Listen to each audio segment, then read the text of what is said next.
அத்தை முதல்ல அவங்க மேல கோவப்பட்டாலும் அப்புறம் கொஞ்சம் கொஞ்சமா மனசு மாதிரி அவங்களை ஏத்துக்கிட்டாங்க. அவங்களே அந்த குடும்பத்தை ஏத்துக்கிட்டதுக்கு அப்புறம் நாம அவங்களை இங்க இருக்க கூடாதுன்னு சொல்ல முடியும். நாமளும் ஏத்துக்கிட்டு தானே ஆகணும். அத்தை அந்த ஃபேமிலியை அக்செப்ட் பண்ணிக்கிட்டதாலதான் நானும் எல்லாத்தையும் மறந்து அந்த கிருஷ்ணாவுக்கு என் கம்பெனியில வேலையெல்லாம் போட்டு கொடுத்தேன். ஆனா இப்ப யோசிச்சு பார்த்தா அவன் விஷயத்துல நான் கொஞ்சம் அவசரப்பட்டேன்னு தோணுது. ஏன் பிரதர், ஏன் அப்படி சொல்றீங்க? கிருஷ்ணாவோட ஆக்டிவிட்டீஸ்ல எனக்கு கொஞ்ச நாளாவே சந்தேகமா தான் இருக்கு. வர வர அவன் நடவடிக்கை எதுவுமே சரியில்லை. அவனை பத்தின நிறைய விஷயங்கள் டவுட்ஃபுல்லா என் மைண்ட் குள்ள ஓடிக்கிட்டே இருக்கு.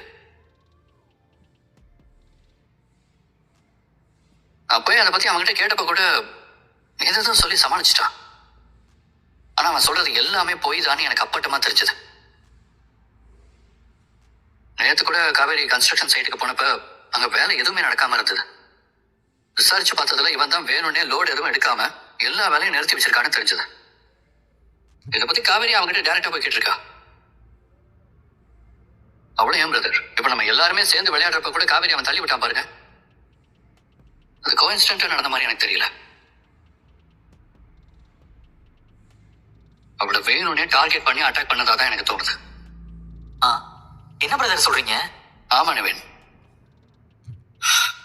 அந்த கிருஷ்ணாவை நம்ம எல்லாருமே அவசரப்பட்டு நம்பிட்டோமோன்னு இப்ப எனக்கு தோணுது.